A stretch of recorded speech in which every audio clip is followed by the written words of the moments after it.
Welcome to this course on accounting. Module 1. What is accounting?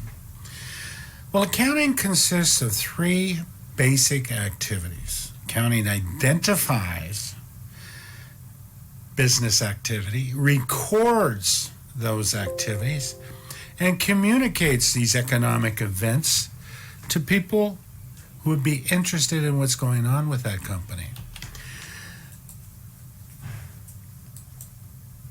Now, there are three activities that you must perform. 1, identify. 2, record. 3, classify. The accounting process includes the bookkeeping function, which means we identify selected economic events, which we call them transactions. We learn in this course how to record and classify and summarize those transactions in order to prepare some accounting reports, balance sheet and income statement, for example, for people who are outside the business. Now, who uses this accounting data? Well, there are two types or category of users. There's the internal users. People in the marketing department want to know how well we're doing. In the finance department, human resource department, management in general wants to know how we are doing, keeping score. That's what accounting is doing. There are also external users, people who invest in the company.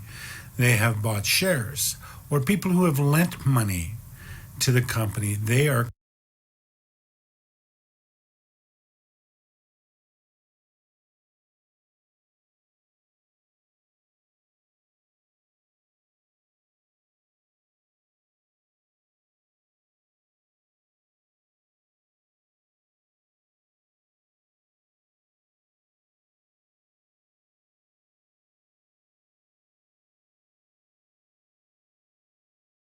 called creditors.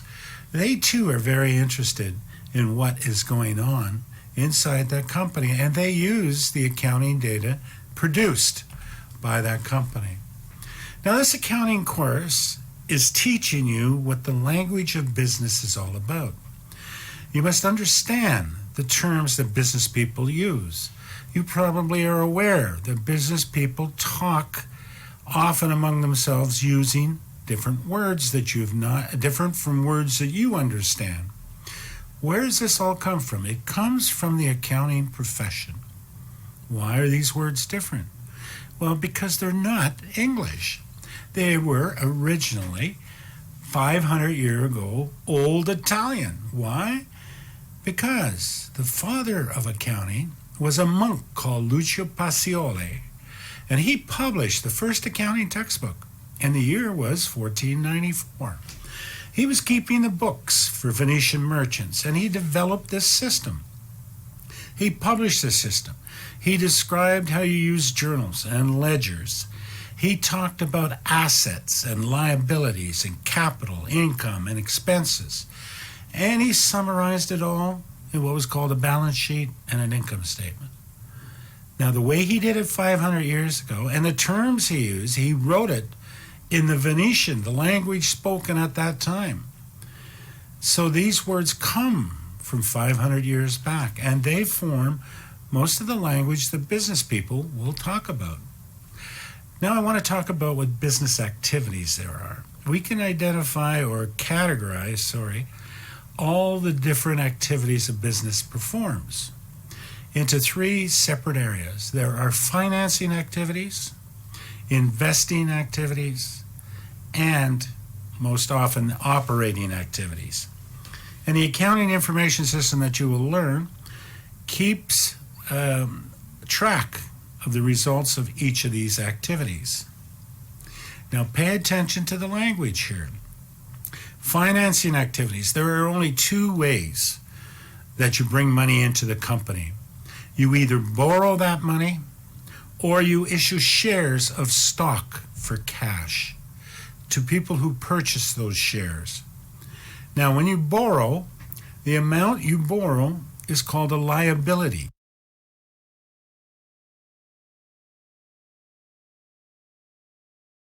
Liabilities are what you owe, and the people you owe are called creditors. Now, a liability is often referred to as a payable. A note liability is a note payable. A bonds liability is a bonds payable. You'll learn more about notes and bonds in financing. If the company issues common shares or stock, they're selling part ownership of the company to people outside the company. Those people are called shareholders or stockholders. And when the company earns a profit, it returns some of the profit to the shareholders. When it does that, that return to the shareholders is called a dividend. Now, investing activities refers to when the company buys or sells assets, purchases the resources that companies need. That resources such as computers, delivery trucks, furniture. These are called assets. Assets are resources that the company will use up in making the revenue or generating the revenue that they are doing. They generate that through performing a product or service, and it uses up those assets in producing what's called revenue. Now, revenue is the money that is earned from the sales of or service. Sales revenue, service revenue, interest revenue. It's money that's earned. Now, if you sell a product or a service and you have not received the money yet for it, you've earned it. It's revenue. But it's owed to you. They're going to pay you later. That's called an accounts receivable. An asset that is very important to a business is called inventory. And that is what the company will sell. Also, in operating activities, you'll be introduced to expenses. An expense is the cost of the asset that's been used up, consumed in the selling or marketing of that asset. These are costs to generate my revenue. Liabilities, as I said, arise from expenses, and they're often referred to as payable, like accounts payable, interest payable, wages payable. Now, if revenue exceeds expenses, that's referred to as a net income. If the reverse happens, it's a net loss and trouble.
Accounting, you must realize, is governed by a lot of rules and regulations.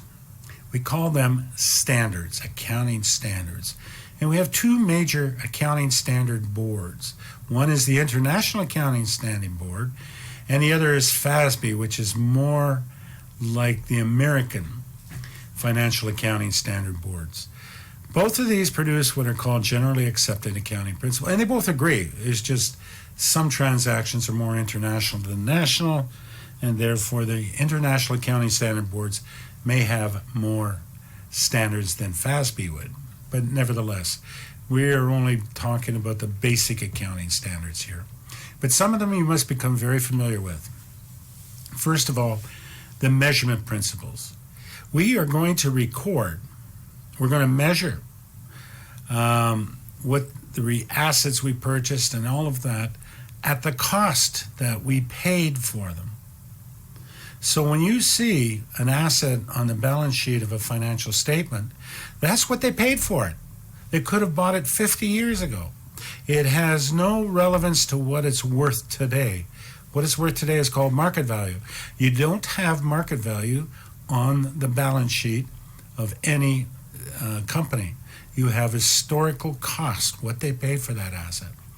And these assets are presented at their fair value. That is what we paid for them, or if we have to settle a liability, what we think we'd have to pay.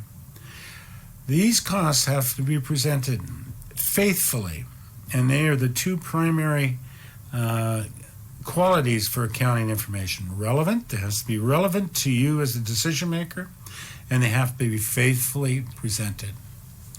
There are some assumptions here too. There's the monetary unit assumption. Requires that a company include in the accounting record only the data expressed in money. We use a common currency through it. Now it could be, a dollar, it could be euro, it could be pounds, but it's a monetary unit. And we assume the entity principle. We call it the economic entity principle or the business entity principle. Requires that the activities of the entity be kept separate and distinct from the activities of its owner and all other economic entities. That is, the ownership of these companies, and there are three types of ownership: proprietorship, partnership, and corporation. And keep in mind, the entity concept is that we are going to be recording the transaction of that business, not the business owner, the business. Now, there are three types of business. There's the sole proprietor. That is one person who owns the business. He's often the manager. He receives all the profits. He suffers any of the losses. The assets of the business are his assets. But the debts or the liabilities, what he owes the people, the business owes, he has to pay if the business cannot pay it. So that's the risk you run as a proprietorship. If you are in a loss position, the people who are owed money by the business can take your personal assets. A partnership is two people or more, often in a service type business like accounting or lawyers. Generally, unlimited personal liability, but it has to have a partnership agreement. But again, it's like the sole proprietor. If there are debts of the partnership that haven't been paid, those who are owed money, the creditors, can come after the assets of the partners. Now, compare that to the corporation. This is the most often type of company you will find. A corporation is a separate legal entity, separate from its owners. A corporation has a right, is formed legally, that the government gives the corporation a right to issue shares, so many shares. You can decide of what value you share. The people who own the company are the people who purchase those shares. Now, the owners of the company cannot be sued by the creditors of the company. If the company is in a loss position, loses money, and owes a lot of people money, the people it owes money to cannot come and request money from the owners. If you buy a share in the company, you will only lose the amount of the share you purchased. So if you're going to lend money to a company, or lend money to a business or become a creditor of business, you must be aware of what kind of form that business is. If it's a company, then you cannot go after the owners. And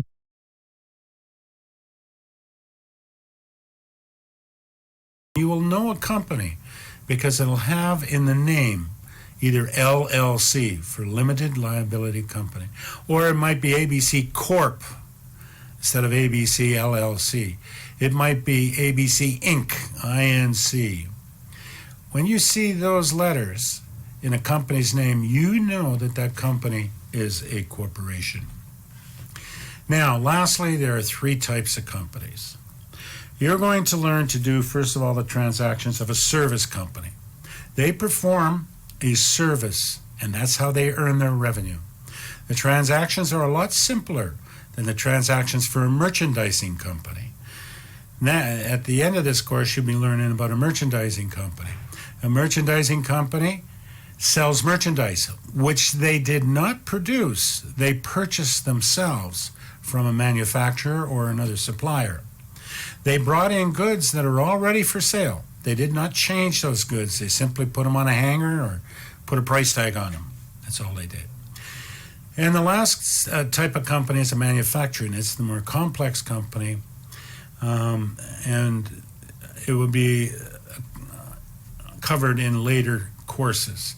But a manufacturing company buys in raw material and converts them into a finished product and then sells that product to other customers. So there you have three types of businesses, three types of company, the three types of business activities, and so on. The purpose here is to begin to learn the language.